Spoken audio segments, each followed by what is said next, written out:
Party పుట్టి 26 ఏళ్లు, ఉద్యమం, అధికారం, ఇప్పుడు ప్రతిపక్షం.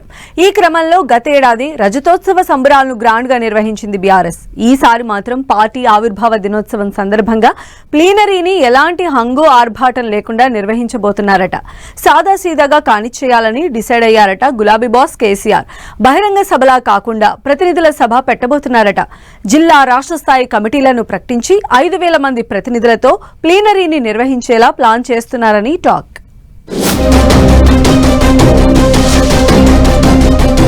ఈ నెల 27న బీఆర్ఎస్ ఆవిర్భావ దినోత్సవం. ఈసారి సింపుల్ గా బీఆర్ఎస్ ఆవిర్భావ దినోత్సవం. పార్టీ ప్రతినిధుల సభగా బీఆర్ఎస్ ప్లీనరీ. 5,000 మందితో ఆవిర్భావ దినోత్సవ సభ.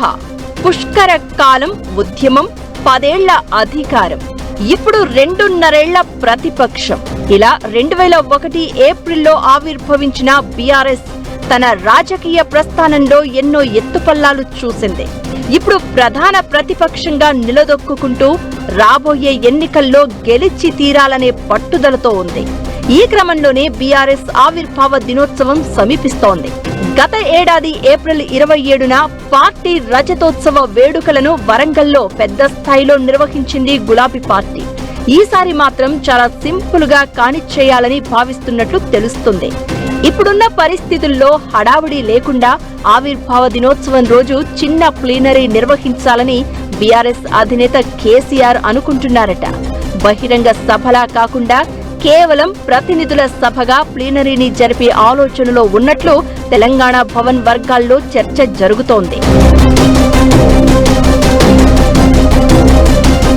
ఈ నెల 25న తెలంగాణ జాగృతి అధ్యక్షురాలు కవిత తన రాజకీయ పార్టీని ప్రకటించబోతున్నారు.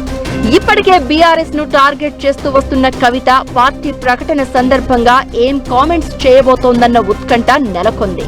ఆమె ఏం మాట్లాడినా 2 రోజుల తర్వాత జరిగే బీఆర్ఎస్ ప్లీనరీలో సమాధానం చెప్పాల్సి వస్తుందని గులాబీ పార్టీ నేతలు అనుకుంటున్నారట.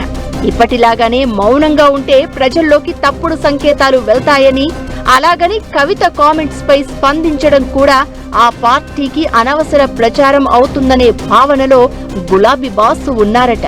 అందుకే పార్టీ ఆవిర్భావ దినోత్సవాన్ని సాదాసీదాగా నిర్వహించాలని భావిస్తున్నారట బీఆర్ఎస్ నేతలు. పైగా గత ఏడాది రజతోత్సవ వేడుకలను గ్రాండ్ గా నిర్వహించామని, ఎన్నికలకు ఏడాది ముందు మరోసారి పార్టీ ఆవిర్భావ వేడుకలను పెద్ద ఎత్తున నిర్వహిస్తే సరిపోతుందనే భావనలో కూడా గులాబీ నేతలు ఉన్నారట. పార్టీ ఆవిర్భావ దినోత్సవంలోపే కొత్త కమిటీలను ప్రకటించాలని అధినేత కేసీఆర్ డిసైడ్ అయినట్లు తెలుస్తోంది. మండల, నియోజకవర్గ స్థాయి కమిటీలను మినహాయించి జిల్లా, రాష్ట్ర స్థాయి కమిటీలపై ఇప్పటికే కసరత్తు చేసినట్లు పార్టీ వర్గాలు చెబుతున్నాయి. పార్టీ ఆవిర్భావ దినోత్సవం కంటే వారం రోజుల ముందే జిల్లా, రాష్ట్ర స్థాయి కమిటీలను ప్రకటించి ఆయా కమిటీల్లోని ప్రతినిధులతోనే ప్లీనరీ నిర్వహించాలని భావిస్తున్నారట. దాదాపు 4 నుంచి 5,000 మంది ప్రతినిధులతో బీఆర్ఎస్ ఆవిర్భావ దినోత్సవ ప్లీనరీని పెట్టాలని పార్టీ ముఖ్య నేతలకు అధినేత కేసీఆర్ సూచించినట్లు తెలుస్తోంది. అయితే పార్టీ ప్రతినిధుల సభగా నిర్వహించే ప్లీనరీని ఎక్కడ ఏర్పాటు చేయాలన్న దానిపై ఇంకా క్లారిటీ లేదని బీఆర్ఎస్ నేతలు చెప్తున్నారు.